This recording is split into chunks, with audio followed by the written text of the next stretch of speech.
Chapter 10. First Man. Down. By the time they decided to stop, Sonny was on the verge of fainting. After hours and hours of traversing the rough mountain slope, his body was almost at its limit. However, to everyone's surprise, Shifty seemed to be doing even worse than him. The roguish slave's eyes were muddy and unfocused, aimlessly wandering around. His breath was ragged and shallow, as though something was exerting pressure on his lungs. He looked feverish and unwell. As soon as Hero found a suitable place for a camp, Shifty simply collapsed on the ground. The most unnerving part about all of this was the lack of angry cursing that they had already gotten used to. The slave lay silent and motionless, with only movements of his chest betraying that he was still alive. Several moments later, he uncorked his flagon with a shaky hand and greedily drank a few large gulps.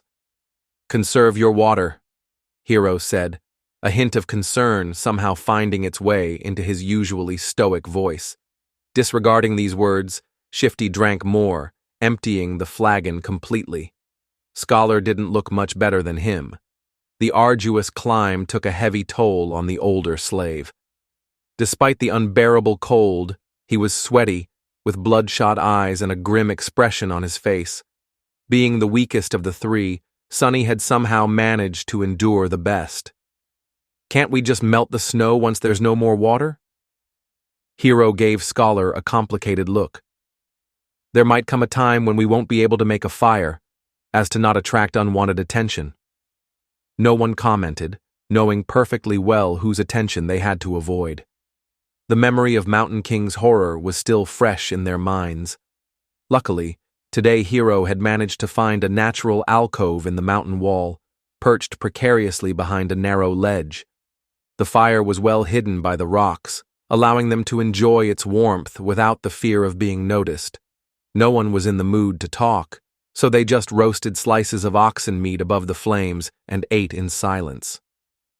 By the time the skies had turned completely black, Shifty and Scholar were already asleep, lost in the thrall of their own nightmares. Hero took out his sword and moved to the edge of the rock outcropping. "Try to rest as well. I'll take the first watch." Sonny gave him a nod and lay down near the fire, dead tired. Falling asleep inside a dream was a new experience for him, but, unexpectedly, it turned out to be quite mundane. As soon as his head touched the ground, his consciousness slipped into darkness. After what felt like only a second, someone had gently shaken him awake. Groggy and disoriented, Sonny blinked a few times, finally noticing Hero hovering above him. These two didn't look too well, so it's better to give them some time to recover. Don't let the flames go out and wake us up once the sun starts to rise, or if the beast appears. Sonny silently rose and changed places with Hero, who added a couple of logs into the fire and was soon fast asleep. For a few hours, he was on his own. The skies were black, with dim stars and a sharp crescent of the newborn moon. However, its light was not enough to pierce the darkness that enveloped the mountain. Only Sonny's eyes seemed to be able to do so. He sat quietly, looking down the way they came.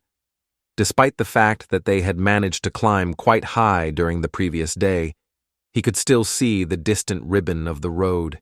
He could even trace it back to the stone platform where the fight with the tyrant had taken place. The tiny dots littering the stones were the dead bodies of the slaves. As he was watching them, a dark figure slowly crawled on the platform from beneath the cliff. It stayed motionless for a while and then moved forward, scraping its claws against the ground.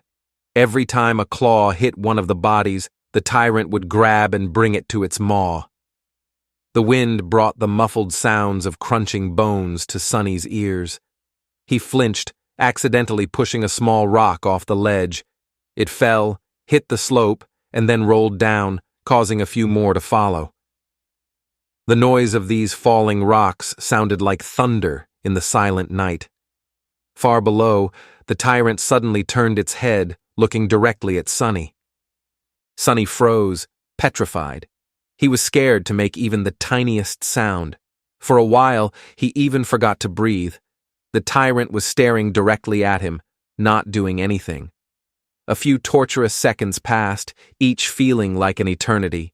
Then the tyrant calmly turned away and continued to devour dead slaves, as though he had not seen Sonny at all. "It's blind," Sonny suddenly understood. He inhaled, watching Mountain King with widened eyes. It was true. The creature could not see. Looking back at everything that had happened earlier, he grew more and more certain of his guess. Those milky, expressionless eyes. Come to think of it, he never saw the tyrant moving them at all. And back when Sonny was pushing the wagon off the cliff, the tyrant only reacted after the wagons had started to fall, scraping loudly against the rocks. Of course, it was all making sense now. At the break of dawn, Sonny had woken the others up. Hero had hoped that a full night's rest would do Shifty and Scholar some good, but his hopes were crushed. Somehow, the two slaves looked even worse than before. It was as though yesterday's climb had overstrained Scholar too much. However, Shifty's condition could not be explained by simple overexertion. He was deadly pale and shaky, with half-conscious eyes and a lost look on his face. "What's wrong with him?" Scholar, who himself was not doing very well, helplessly shook his head. "It might be the mountain sickness. It affects different people differently." His voice sounded raspy and weak. "I'm fine, assholes. Get out of my face." Shifty had trouble forming full sentences, but still insisted that he was all right. Hero frowned and then took most of the supplies the defiant slave was supposed to carry before adding them to his own load. After hesitating a little, he gave some to Sonny, too. "Did anything happen while we were asleep?" Sonny stared at him for a few seconds. "The monster ate the dead." The young soldier's frown deepened. "How do you know?" "I heard it." Hero moved to the edge and looked down, trying to make out the distant stone platform. After a minute or so, he clenched his jaw, showing signs of uncertainty for the first time. "Then we'll have to move faster. If the creature is finished with all the bodies, it will come for us next. We need to find that old path before nightfall." Frightened and dejected, they set out again and continued to climb. Sonny was slowly dying under the weight of the added load. Thankfully, Shifty and Scholar had already drunk most of the water, lightening it a little. "This is hell," he thought. They climbed higher and higher and higher. The sun was climbing with them, slowly approaching the zenith. There was no talking, no laughs, only strained breathing. Each of the 4 survivors was concentrated on his own steps and footing.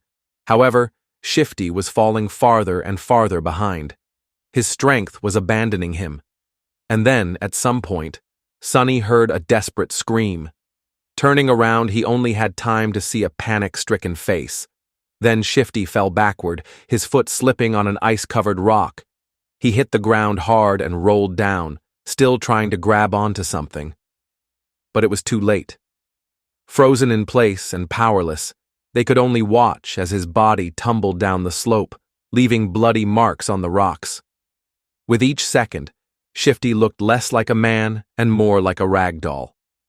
A handful of moments later, he finally came to a halt, hitting the top of a large, protruding stone in a pile of broken flesh. Shifty was dead.